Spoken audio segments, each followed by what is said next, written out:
नमस्कार मित्रों, Naresh IAS academy digital platform पर आपका स्वागत है। आईएएस मुख्य परीक्षा सामान्य अध्ययन क्वेश्चन पेपर 1 पर यह हमारा लास्ट और 20वां वीडियो डिस्कशन रहेगा। सिलेबस के अकॉर्डिंग प्रयास किया था कि इसको पूरा एनालाइज किया जाए, जिससे आपको तैयारी करने में काफ़ी मदद मिल सके। तो जिस तरीके से हमने आईएएस मेंस जीएस पेपर 2 को पूरा डिस्कस किया है 20 वीडियो के माध्यम से यूट्यूब चैनल पर, वैसे ही जीएस पेपर 1 भी पूरा डिस्कस किया जा चुका है। इसके बाद इसका जो डिटेलिंग पार्ट है उसके लिए आप हमारी वेबसाइट पर कांटेक्ट करेंगे। ऑफलाइन क्लासेस, आंसर राइटिंग, इसके लिए आप अलग से कांटेक्ट कर सकते हैं। तो आज का हमारा टॉपिक रहेगा, जैसा कि सिलेबस में लिखा हुआ है कि industries of primary, secondary and the tertiary sectors. तो प्राथमिक क्षेत्र के जो उद्योग हैं उनकी भारत में क्या स्थिति है। प्राइमरी सेक्टर के कुछ इंडस्ट्रीज को हम समझेंगे। प्राथमिक क्षेत्र,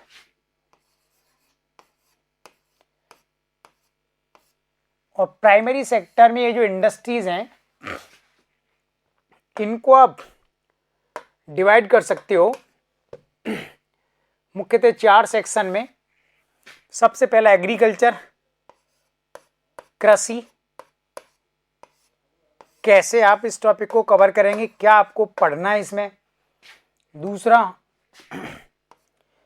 पशुपालन, लाइव स्टॉक।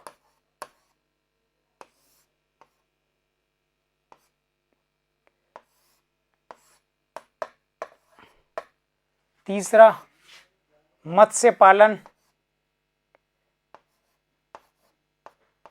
मछली उत्पादन क्षेत्र, फिशरी सेक्टर। और लास्ट हम देख सकते हैं माइंस एंड मिनरल्स, खनिज। और इसमें हम डिस्कस करेंगे कोल सेक्टर, कोयला क्षेत्र की स्थिति।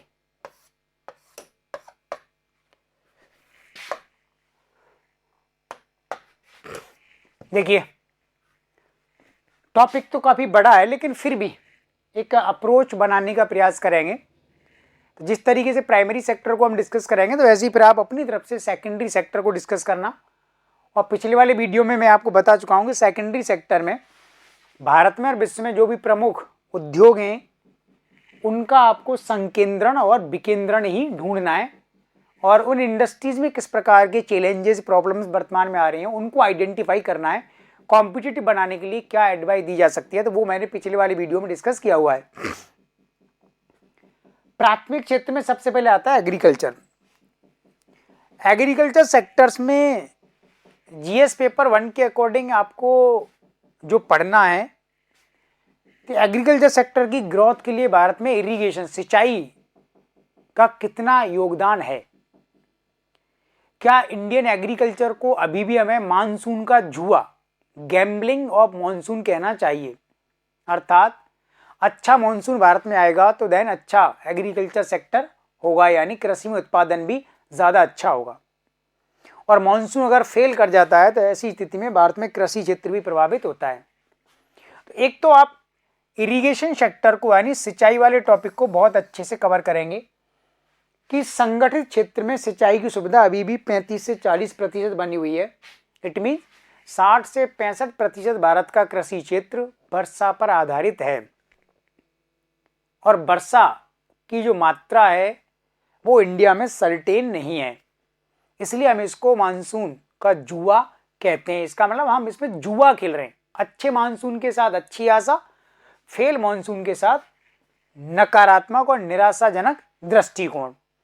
तो एक तो आप इरिगेशन सेक्टर वाले टॉपिक को पूरा कवर करके जाएंगे कि भारत में इरिगेशन का क्या क्या पैटर्न है, किस तरीके से सरकार इस दिशा में कार्य कर रही है। दूसरा आपको पढ़ना है कि इंडिया का जो एग्रीकल्चर सेक्टर है उसके प्रोडक्शन, प्रोडक्टिविटी को बढ़ाने के लिए सरकार ने कौन कौन से प्रयास अभी तक किए और भविष्य में कौन से एफर्ट किए जाने वाले। तो कृषि क्षेत्र में उत्पादकता बढ़ाने के लिए सरकार ने जिस शब्द का प्रयोग किया हुआ है हरित क्रांति, द ग्रीन रिवोल्यूशन, हरित क्रांति। देन हरित क्रांति टॉपिक काफी बड़ा है।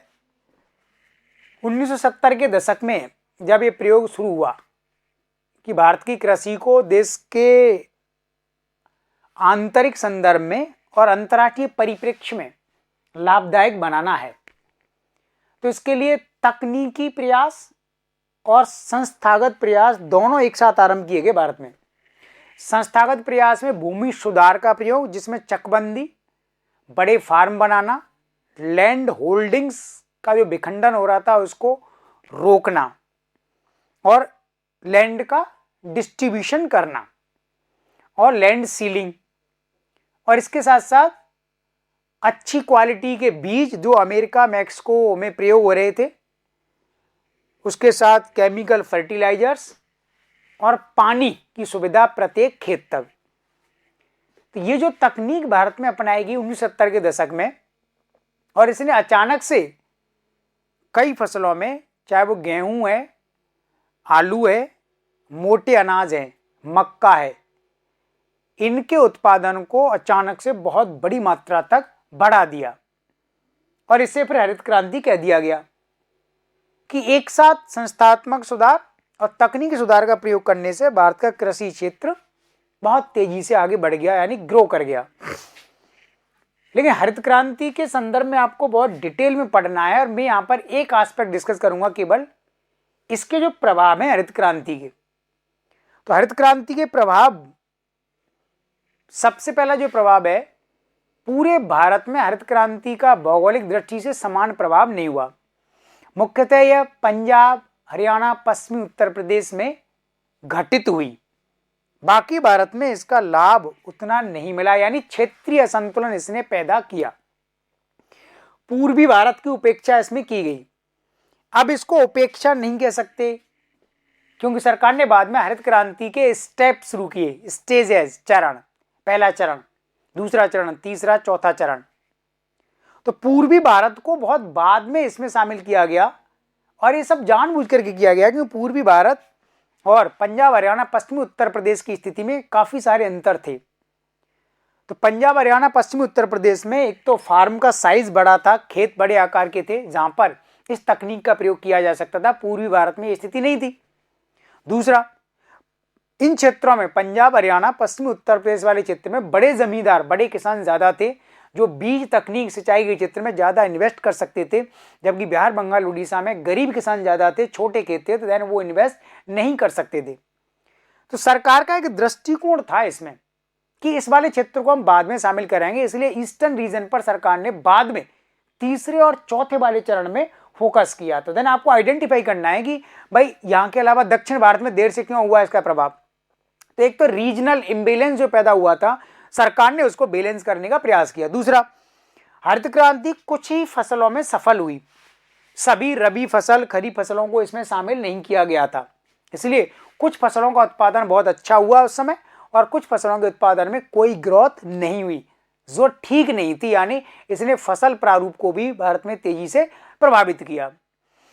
तीसरा कारण इसमें यह था कि इसका लाभ केवल बड़े किसानों को मिला, छोटे किसानों को नहीं मिला, इसलिए बड़े किसान ज्यादा धनी और समृद्ध बन गए, और उन्होंने फिर आगे जाकर के भारत की राजनीति, भारत की शासन प्रणाली को प्रभावित किया।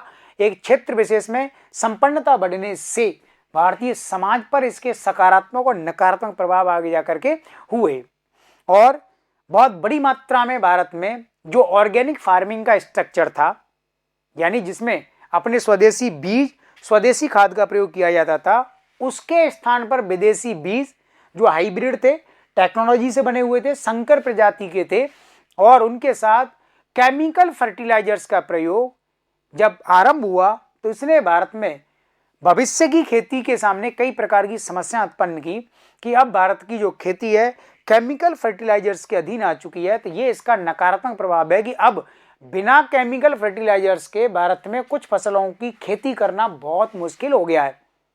तो हरित क्रांति के बहुत सारे जो प्रभाव हुए उनको आप स्टडी करेंगे, पढ़ करके जाएंगे, उन पर यूपीएससी लगातार क्वेश्चन पूछ रहा है और भविष्य में फिर से पूछ सकता है।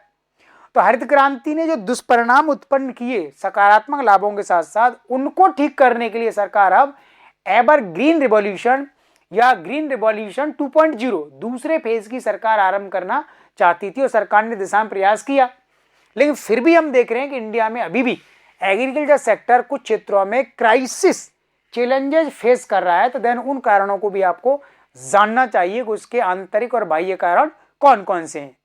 अभी भी भारत के कुछ राज्यों में छोड़ दिया जाए, पंजाब, हरियाणा, पश्चिम उत्तर प्रदेश, तो सभी राज्यों में कृषि एक लाभदायक व्यवसाय नहीं है, किसान बहुत अच्छी स्थिति में नहीं है। तो ऐसा क्यों नहीं हो पा रहा है, इस दिशा में लगातार मंथन किए जाने की आवश्यकता है। प्राइमरी सेक्टर में दूसरा पार्ट आता है पशुपालन, लाइव स्टॉक। भारत में सभी प्रकार के पशुओं को पाला जाता है और दुनिया में महत्वपूर्ण स्थान है भारत में पशुपालन की दृष्टि से, पशुओं की संख्या और दूध उत्पादन की दृष्टि से। और अब भारत में जिस तरीके से मानव जनसंख्या बढ़ी है, इंटरनेशनल मार्केट तक हमारी पहुंच बनी है, तो हमें पशुओं की संख्या बढ़ानी होगी और पशुओं से मिलने वाले विभिन्न प्रकार के प्रोडक्ट को भी बढ़ाना होगा। इसके लिए सरकार ने इस क्षेत्र में एक क्रांति की शुरुआत की जिसको पिंक रिवॉल्यूशन कहा जाता है, गुलाबी क्रांति, पिंक रिवॉल्यूशन। तो देन पिंक रिवॉल्यूशन का रिलेशनशिप मछली के उत्पादन से भी जोड़ा जाता है और मीट के प्रोडक्शन से और एक्सपोर्ट से भी इसको अटैच किया जाता है। तो दोनों जगह इसको पढ़ा जाता है। तो जब गवर्नमेंट एक सेक्टर विशेष को प्रमोट करने के लिए पॉलिसी बनाती है और पॉलिसी के माध्यम से सरकार आगे यानी ऑनगोइंग ईयर्स में 10-20 साल के लिए टारगेट फिक्स करती है कि हमें इन पशुओं के मीट के प्रोडक्शन को और एक्सपोर्ट को बढ़ाना है, और गवर्नमेंट उसके लिए बहुत सारे फाइनेंशियल टेक्निकल असिस्टेंस देती है। तो पिंक रिवॉल्यूशन की आवश्यकता क्यों हुई? एक तो इंडिया के भीतर ही मांस खाने वाले, मीट कंज्यूम करने वाले लोगों की संख्या में तेजी से वृद्धि हुई है, तो इनकी बढ़ती हुई डिमांड को पूरा करने के लिए ज़रूरी था। और दूसरा, इंटरनेशनल लेवल पर एक बहुत बड़ा मार्केट है और मीट के आयात निर्यात के माध्यम से हम बहुत अधिक मात्रा में विदेशी मुद्रा प्राप्त कर सकते थे। इसलिए गवर्नमेंट ने इस सेक्टर को आगे बढ़ाने के लिए अलग से एक रिवॉल्यूशन पर काम किया और उसमें भारत काफ़ी हद तक सफल भी रहा है। अगर इंडिया के आप एक्सपोर्ट की टेबल देखेंगे, प्राइमरी सेक्टर थे, तो उनमें जैन ये जो पिंक रिवॉल्यूशन के बाद जो प्रगति हुई है ये काफ़ी नोटिसेबल है। तो इसको भी आप थोड़ा सा पढ़ करके जाएंगे। फिर आता है मछली उत्पादन क्षेत्र, फिशरी सेक्टर। फिशरी सेक्टर को बढ़ाने के लिए सरकार ने ब्लू रिवॉल्यूशन यानी नीली क्रांति का प्रयोग किया, ब्लू रिवॉल्यूशन। अब गवर्नमेंट जब किसी रिवॉल्यूशन का प्रयोग करती है या उस सेक्टर को पूरा रिवॉल्यूशनाइज करती है, तो इसका अर्थ ये होता है कि बहुत लार्ज स्केल पर, बहुत बड़े स्तर पर सरकार के द्वारा कदम उठाए जा रहे हैं और सरकार इस सेक्टर को ओवरऑल ट्रांसफॉर्म ही करना चाहती है। तो इंडिया में जो फिशरी सेक्टर है ये काफ़ी डोमिनेंट कंडीशन में है, यानी दुनिया में जितना मछलियों का उत्पादन होता है, जितना उनका निर्यात होता है, उसमें भारत की पोजीशन काफ़ी अच्छी बनी हुई है। लेकिन अभी भी इंडिया का फिशरी सेक्टर कई प्रकार के चैलेंजेस को फेस कर रहा है। तो भारत में जो मछली का उत्पादन है वो खारे पानी की मछलियाँ, ताजे पानी की मछलियाँ यानी मरीन सेक्टर, समुद्र में, इनलैंड और एक्वेरियम, यहाँ पर इनका प्रोडक्शन उत्पादन होता है। अब ये उत्पादन जितना होना चाहिए हमारी एक्सपेक्टेशन से कम है। अब क्यों कम है? बहुत सारे चैलेंजेस। तो एक तो भारत के तीनों ओर जो समुद्र है, खारे पानी से जब मछली पकड़ते हैं तो उस पूरे क्षेत्र की जानकारी, अभी साइंटिफिक इन्फॉर्मेशन हमारे पास नहीं है। तो देन हमें इन्फॉर्मेशन अपनी इंक्रीज करनी पड़ेगी और उन क्षेत्रों में जाकर के हमें एक्सप्लोर करना होगा कि कहाँ कहाँ फिशरी सेक्टर का एक पॉसिबिलिटी बना हुआ है। इनलैंड सेक्टर में, एक्वेरियम सेक्टर्स में जो मछली का उत्पादन किया जाता है उसकी अपनी प्रॉब्लम्स हैं। और दूसरा, मछली उत्पादन को प्रोसेसिंग सेक्टर्स में बहुत बड़ा वेटेज हासिल है, प्रसंस्करण उद्योग, क्योंकि मछली उत्पादन क्षेत्र पूरी तरह से अब इस पर निर्भर करता है। अगर आप इसका निर्यात करना चाहते हैं तो ड्राई फिश के रूप में आपको उसको प्रोसेस करना होता है, और प्रोसेसिंग जो सेक्टर है इंडिया का ये अभी ग्रोइंग स्टेज में, इसमें पॉसिबिलिटी बहुत ज़्यादा है, enormous possibilities, but now it is under the growing process. अभी ये बढ़ती हुई स्थिति में है। तो हमें बहुत सारे इस क्षेत्र में कार्य करने हैं और इंटरनेशनल लेवल पर हमारे बहुत सारे कॉम्पिटिटर सेक्टर में बने हुए हैं। तो देन मेनली इंडिया के जो तटीय राज्य हैं, पूर्वी तट पर आंध्र प्रदेश, उड़ीसा, तमिलनाडु, पश्चिमी तट पर गोवा, कर्नाटक, महाराष्ट्र, केरला और गुजरात, ये जो राज्य हैं इनकी इकोनॉमी में फिशरीज सेक्टर का बहुत बड़ा कंट्रीब्यूशन माना जाता है। तो यहाँ की पॉपुलेशन के लिए लाइवलीहुड, जीविका और रोजगार प्रदान करना और गवर्नमेंट ऑफ इंडिया के लिए एक्सपोर्ट में एक इम्पोर्टेंट आर्टिकल्स प्रोवाइड करना। तो इस सेक्टर्स को भी आप बहुत अच्छे से पढ़ करके जाएंगे। और फिर एक लास्ट है कि भारत में खान एवं खनिज क्षेत्र, mines and mineral sector, primary sector में इसको इंक्लूड किया जाता है। लेकिन जब हमें इन खनिजों से आगे प्रोसेस करते हैं किसी इंडस्ट्रीज में, तब इसका कुछ पार्ट है वो इंडस्ट्रियल सेक्टर में चला जाता है। भारत में कोयला क्षेत्र का उत्खनन, तो पूरी दुनिया में स्टडी हो चुकी है कि भाई कोल सेक्टर के एक्सट्रैक्शन से इकोलॉजी और एनवायरनमेंट को लॉस होता है। अब इंडिया के ऊपर भी ये दबाव है इंटरनेशनल एजेंसीज का और अपनी आंतरिक परिस्थितियों का कि कोयले से बिजली बनाना, थर्मल प्लांट लगाना, कोयले का रेलगाड़ी में प्रयोग करना और कोयले का कुकिंग पर्पज से प्रयोग करना, ये ग्रीन हाउस गैसों के उत्सर्जन को बढ़ाता है और इससे ग्लोबल वार्मिंग में भी हेल्प मिलती है, क्योंकि इस उद्योग से कार्बन डाइऑक्साइड, कार्बन मोनोऑक्साइड, कई प्रकार की हानिकारक गैसें निकलती हैं। और भारत में बिजली का अधिकांश उत्पादन कोयले से ही होता है। अब सवाल ये है कि जब कोयले के साथ विभिन्न प्रकार की पर्यावरणीय, पारिस्थितिकी समस्याएं, मानव स्वास्थ्य संबंधी समस्याएं जुड़ी हुई है, तो फिर भी गवर्नमेंट इसको एम्फेसाइज क्यों कर रही है, क्यों बढ़ावा दे रही है सरकार? जब हम कोयले को कंपेयर करते हैं रिन्यूएबल एनर्जी सोर्स जैसे सोलर एनर्जी और पवन ऊर्जा यानी विंड एनर्जी, तो सौर ऊर्जा और पवन ऊर्जा के क्षेत्र में भारत में अपार संभावनाएं, क्योंकि इंडिया ट्रॉपिकल जोन में आता है, उष्णकटिबंधीय क्षेत्र में, जहाँ सनलाइट ज़्यादातर समय में अवेलेबल रहती है। लेकिन अभी इंडिया में सोलर रेडिएशन को इलेक्ट्रिसिटी में, पावर में कन्वर्ट करना, ये टेक्नोलॉजी उतनी ज़्यादा एडवांस नहीं है। और सोलर प्लांट्स के लिए और विंड मिल, पवन चक्की लगाने के लिए बहुत बड़े स्तर पर जमीन एक्वायर करनी पड़ती है और भारत में जमीन अधिग्रहण करना एक बहुत बड़ी चुनौती बनी हुई है।